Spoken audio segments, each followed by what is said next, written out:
Salut à vous. Aujourd'hui, 14 avril, donc mercredi, milieu de la semaine. On va vous parler d'un groupe qui s'appelle Sacred Reich. Hier, on a parlé de Chromax pour l'album 2020. D'ailleurs, hier, j'ai oublié de souhaiter l'anniversaire à Cyril, ancien chanteur de Heartwake, groupe de hardcore de la scène parisienne. Un peu métal, un peu hardcore. Aujourd'hui, malheureusement, il y a 11 ans, c'est un peu un anniversaire aussi de la disparition de Monsieur Peter Steele, qui n'était autre que le chanteur de Carnivore, et après de Type O Negative. En tout cas, aujourd'hui, on va parler de Sacred Reich et de Surf Nicaragua plus précisément, parce que la petite histoire, c'est que Surf Nicaragua, c'est le premier CD que j'ai acheté. Je l'ai acheté, j'avais pas encore de platine CD, parce que mes parents m'avaient offert une platine compact, c'était moins cher, où il y avait le tuner, la double cassette pour que je puisse enregistrer les copier les cassettes, et une platine vinyle au-dessus, mais tout un bloc. L'appareil qui, genre, quand il y avait un élément qui cassait, ben, t'avais plus qu'à tout jeter, quoi. T'avais que tes yeux pour pleurer après. Voilà. Donc après, je me suis acheté, plus tard, quand j'ai commencé à travailler, je me suis acheté une chaîne.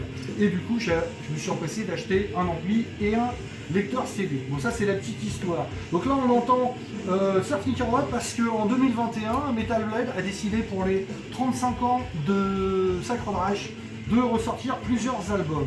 Alors on va y revenir. Là, l'histoire, c'est que Sacred Reich s'est formé à Phoenix en 85. Ils vont être signés sur Metal Blade, le label de Bill Metoyer et Brian Spagel, qui sont occupés auparavant de Slayer, et qui vont produire la plupart de leurs albums. Ils vont sortir en 87 un album qui s'appelle Ignorance, donc voilà. Donc attention, la pochette, hein, c'est pas parce qu'il y a un drapeau américain, c'est vraiment pour critiquer les magouilles de la CIA et tout ça. Il y aura donc Surf Nicaragua mini-album qu'on entend là. Ça, c'est une édition qui est sortie en 2014. Petit cadeau de Roxane. Merci encore Roxane, parce que bel objet. Hein. Oui, il est beau, je le mettrais bien en déco dans ma chambre. Bah non, c'est à moi qui l'ai offert. C'est dingue ça. Bon, où en étions-nous? Donc voilà, donc en 88, donc il y a Surf Nicaragua qui sort. En 89, il y a un live au Dynamo, un mini-album. Là où ils vont casser la baraque, ils vont exploser les ventes de merchandising avec DRI, ça va être l'enfer. Et ensuite en 90 il y aura American Way, donc qui va être réédité aussi. Plus tard il y aura plusieurs albums indépendants et puis un autre album. D'ailleurs il y a monsieur Dave McLean qui va arriver pour remplacer le batteur d'origine et qui va les quitter après quand le groupe va s'arrêter pour rejoindre Machine Head et remplacer notre ami Chris Contos.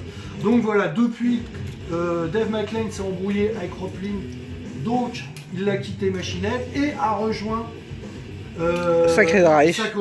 Voilà, donc ils sont sur le dernier album. Alors petite histoire, donc Sacred Reich va s'arrêter en 2000 et va se reformer en 2006. En 2007, je crois, ils vont faire un concert au Wacken, concert de reformation et quelques dates dans certains festivals, dont le Hellfest, je crois. Et mais ça, je suis pas sûr, mais enfin, en tout cas, ils vont jouer au Hellfest plus tard.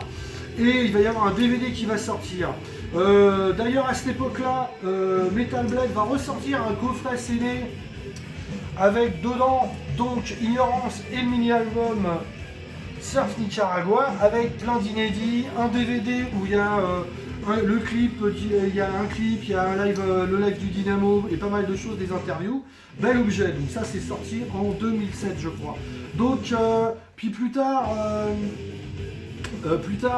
ils vont rééditer en 2014 donc des albums en format picture disc.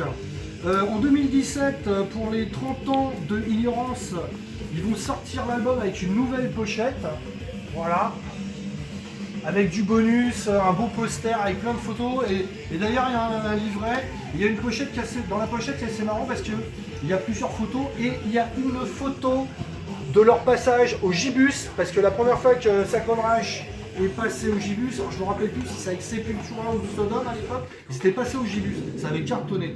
Donc ça en 2017, et dans la foulée, il va y avoir en 2018, il va y avoir le nouvel album, donc Awakening. Donc ça c'est le nouvel album, donc avec monsieur Dave McLean qui est revenu après avoir quitté Machine Head. Et là du coup il a l'air de s'en prendre un, même si c'est un plus petit groupe, maintenant ça a l'air de le faire.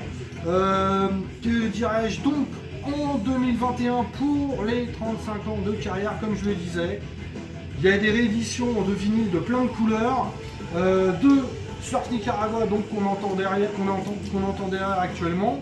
2 Ignorance avec la pochette d'origine, donc pas la noire et blanche, mais celle-là. Et The American Way. Voilà. Ça, c'est la nouveauté de 2021 avec du vieux, hein. Mais bon, c'est un peu un fond de caisse de Metal Blade Records, donc ils en profitent. Profitez-en pour vous les racheter si vous les avez pas en vinyle. En attendant, bonne écoute, bon trash. C'est un groupe qui peut plaire aux fans de heavy comme aux fans de trash metal pur old school. Voilà, c'est un groupe cultissime, Sacred Reich. On mériterait de les voir plus souvent. En tout cas, à bientôt. Ciao.